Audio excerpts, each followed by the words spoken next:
Oke, selamat belajar lagi anak-anakku. Kita akan masuk ke bab kedua di materi prakarya kita. Kali ini kita bicara soal rekayasa ya. Oke, untuk kalian yang sudah mengumpulkan, terima kasih mengumpulkan tugas di minggu yang lalu eh, mengenai hingga kemarin ya. Masih saya tunggu video hasil kalian melakukan kegiatan prakarya minggu yang lalu ya. Beberapa sudah saya lihat walaupun ada beberapa yang memang belum. Nanti akan saya cek kembali. Namun seiring berjalannya waktu kita juga harus masuk ke materi berikutnya. Materi kita yang kedua ini adalah materi rekayasa ya, rekayasa usaha kita untuk membuat sesuatu.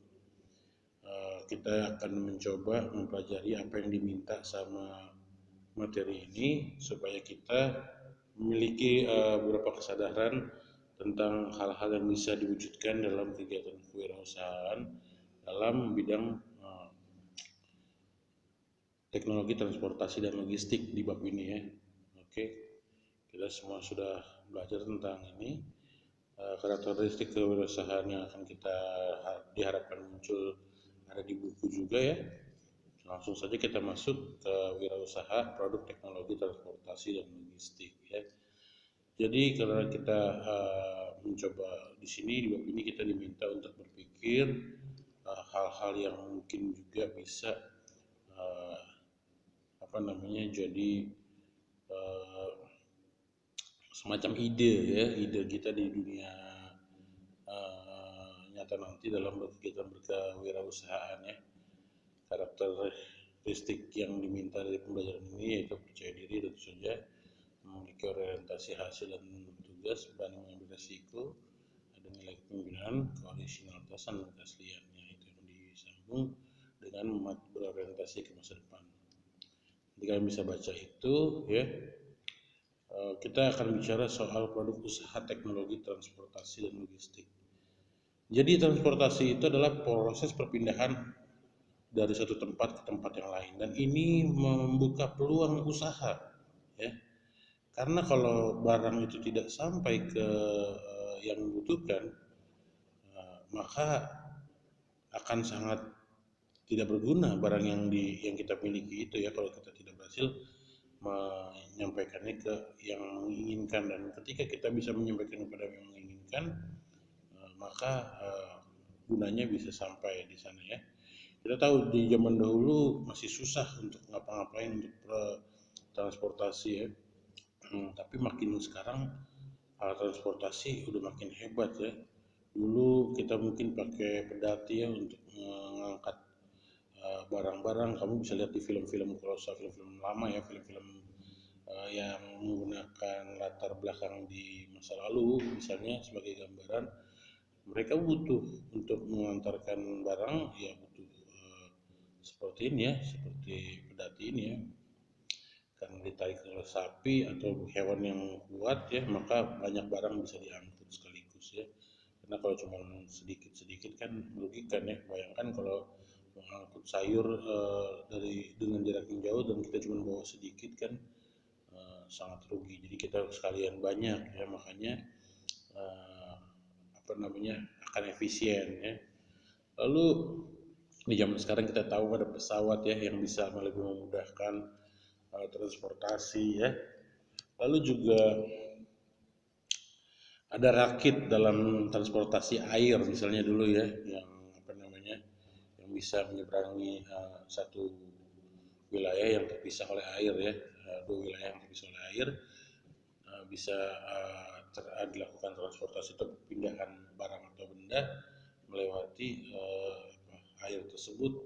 Kalau bisa terlewati kan akan lebih memberikan kemudahan dalam menyampaikan barang yang akan diperjualbelikan misalnya ya. Uh, secara apa namanya secara revolusi industri ya, secara cepat banyak sekali yang perkembangan yang dilakukan ya untuk memindahkan dan memudahkan segala sesuatu ya. Bahkan di pabrik juga misalnya kita tahu ada prinsip yang berjalan ya, terus di apa namanya mall juga misalnya, kita lihat di sini ada eskalator yang bisa memindahkan ya. Nah, ini papan luncur untuk memindahkan jarak dekat gitu ya. Bahkan kalau kamu nonton Star Wars ya atau apa ya, itu kan bisa ya buat ngangkat barang ya di apa namanya. Bahkan kalau kita pernah bicara di Kalimantan, di hutan di Kalimantan untuk memindahkan kayu-kayu potongan zaman dulu ya. Misalnya ada kayu-kayu yang ditebang dari hutan untuk sampai ke wilayah yang diharapkan itu dihanyutin gitu ya. Kayu-kayunya itu dipotong, dihanyutin di apa di air, nanti setelah hanyut dia akan sampai ke lokasi yang di hilir ya, yang lebih apa namanya, yang lebih rendah dan lebih mudah untuk barang itu sampai ya. Bahkan Bapak juga pernah nonton ada bahkan di Jakarta ya, untuk penjualan bambu ya, penjualan bambu itu bambunya diikat jadi rakit lalu dikirimkannya dengan dihanyutkan di sungai, nanti sampai di tempat yang diinginkan rakitnya dibongkar lagi dan bambu-bambunya itu bisa diperjualbelikan gitu ya. Itu bentuk-bentuk yang apa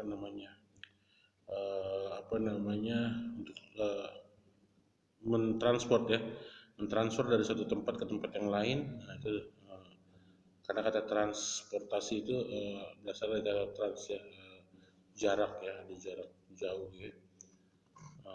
Oke. Nah, ini juga misalnya beberapa apa namanya, ini juga bentuk pemikiran yang dilakukan oleh masyarakat. Pakai baki misalnya untuk mengangkat beberapa gelas sekaligus. Misalnya kita ada tamu, kalau tamu kita 6 orang tapi kita harus angkat antar minuman kita satu-satu per orang kan akan sangat lama ya. Maka ada pemikiran-pemikiran yang dikembangkan oleh masyarakat, yaitu ya pakai baki misalnya gitu. Itu untuk mempermudah pengantaran. Jadi sekali mengantar bisa banyak yang eh, terantarkan gitu. Ini adalah pemikiran-pemikiran tentang eh, apa namanya, efisiensi ya.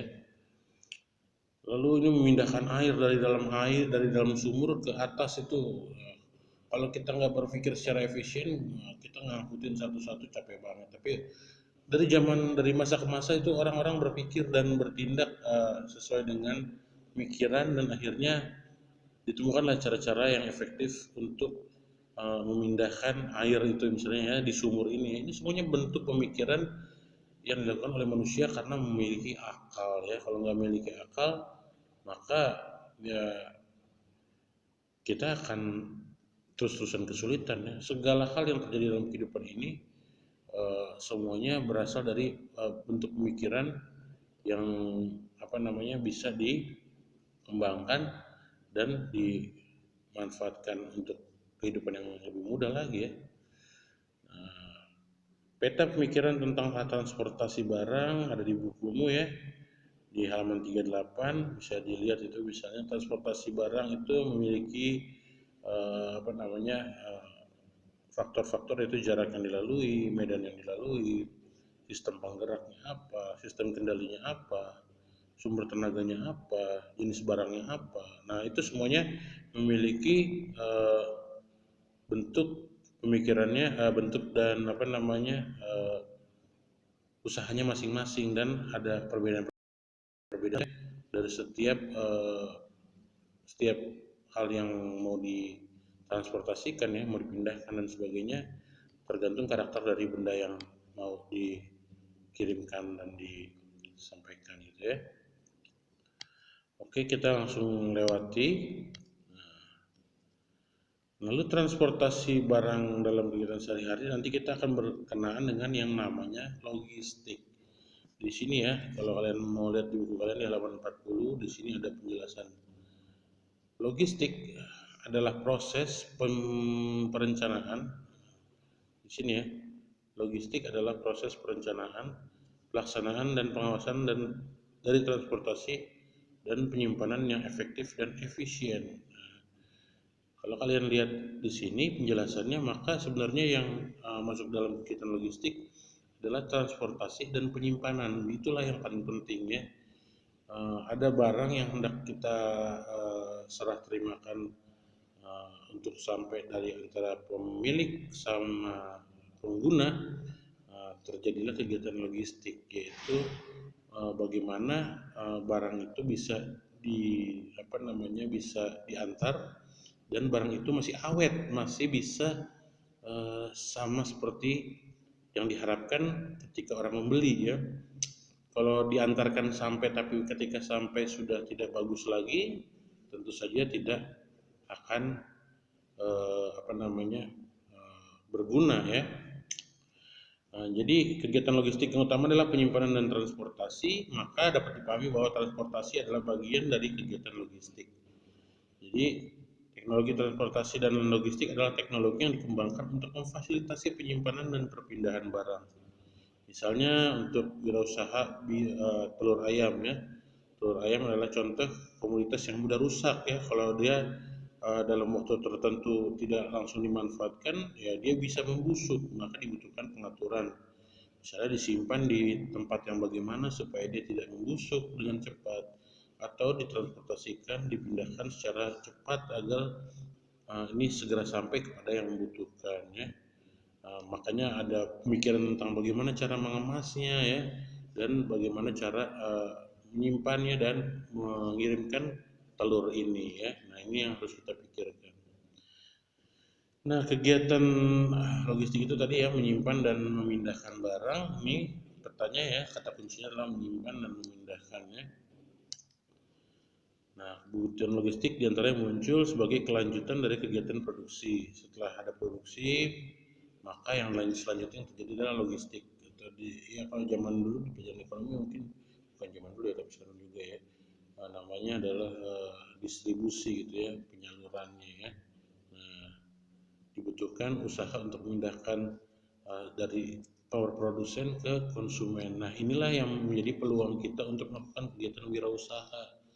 Bagaimana supaya barang yang kita punya bisa sampai ke penggunanya dengan kondisi masih baik, dan bagaimana bisa sampai dan bagaimana bisa baik ya. Nah, itulah yang kita pikir.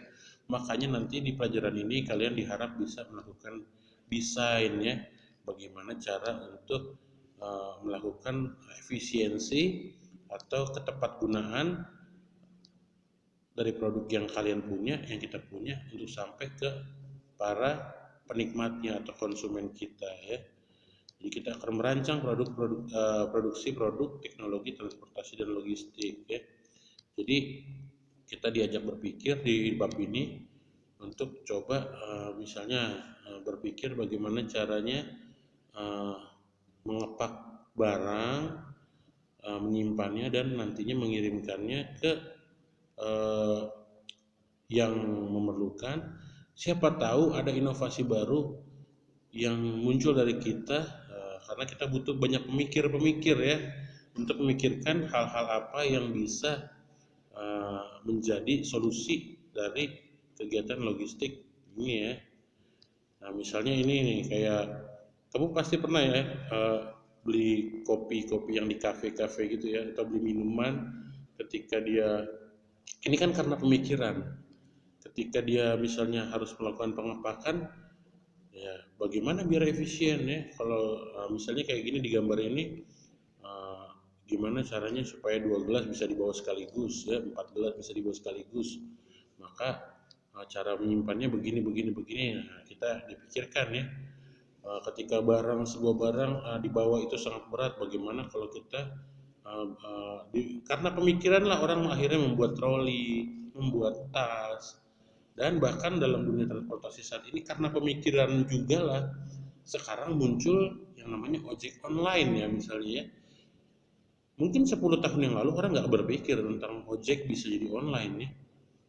Bahkan orang di luar negeri rame tentang Uber waktu itu ya, tentang Uber untuk taksi online. Tapi tiba-tiba di Indonesia bisa berkembang secara cepat, jadinya ojek ya, ojek yang di online kan ya. Tadinya tukang ojek mungkin banyak dipikir adalah masyarakat yang terpinggirkan, tapi malah dibekali dengan smartphone. Bahkan sekarang banyak orang yang berprofesi ojek online bukan karena nggak kerja, bukan hanya karena dia kekurangan, tapi justru ketika orang memiliki waktu luang yang lebih dan dia mau produktif, misalnya para mahasiswa atau para karyawan yang ingin cari tambahan bisa melakukan kegiatan ojek online. Nah, itu adalah salah satu contoh hasil pemikirannya. Jadi ojek online yang kamu tumpangi belum tentu yang kamu naikin itu abang-abang yang seorang yang punya seorang yang kekurangan, sangat miskin dan bagaimana ya. Bisa aja orang kita tumpangi di ojek online yang kita itu sebenarnya adalah seorang mahasiswa, bahkan seorang dosen yang uh, karena punya waktu luang ya untuk cari tambahan dan sebagainya, dia ikut dalam jadi praktisi ojek online misalnya kayak gitu. Itu nggak masalah ya, karena setiap orang kan punya kebutuhan, jadi bisa saja ya. Nah, intinya omongan saya adalah bahwa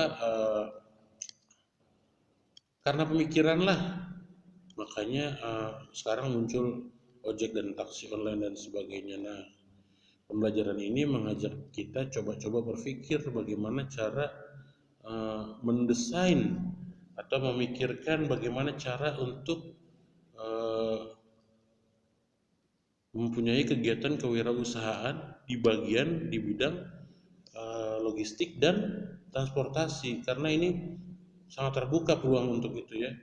Kita tahu barang-barang itu untuk sampai ke konsumen itu butuh usaha yang sungguh dan orang butuh ya, orang butuh. Nah, kita harus berpikir bagaimana caranya supaya kita bisa sampai hal tadi itu bisa sampai produktif buat kita dan bisa menghasilkan uang juga ya, menghasilkan uang buat kita.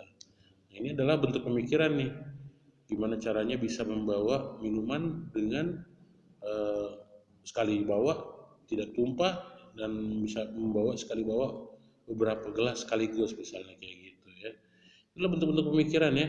Nah, nantinya kalian tentu saja diharapkan memiliki cara khusus atau ya punya kesadaran lah untuk memikirkan bagaimana cara mentransportasikan dan menyimpan barang ya dengan cara yang uh,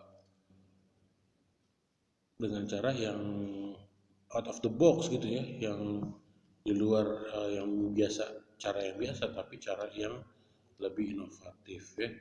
Nah, inilah yang kita pelajari di uh, bagian bab kedua ini ya.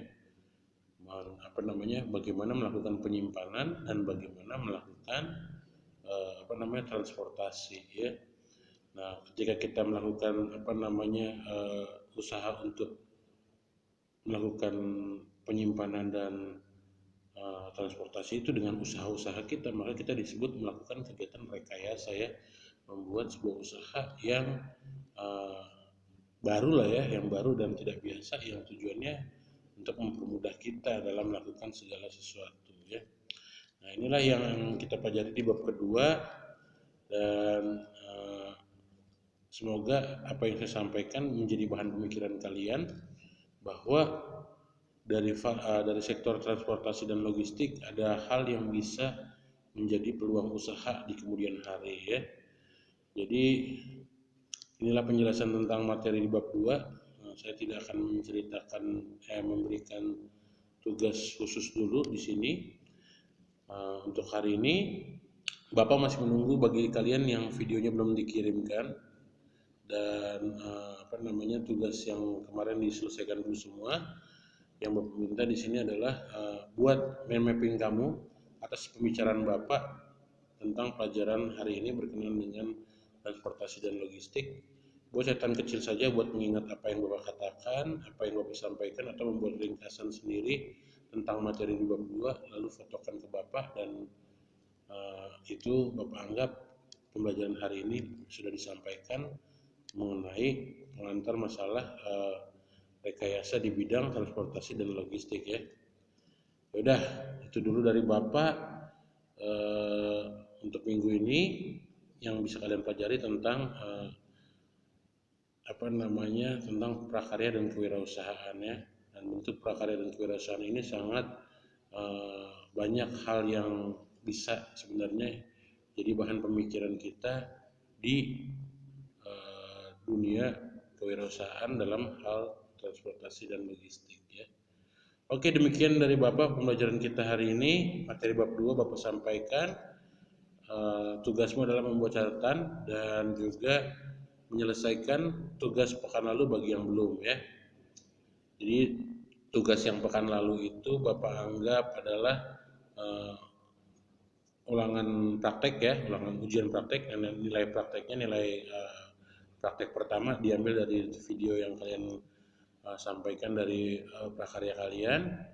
Nah, selanjutnya untuk yang terbaru adalah kalian membuat mind mapping tentang materi bab 2 ini ya.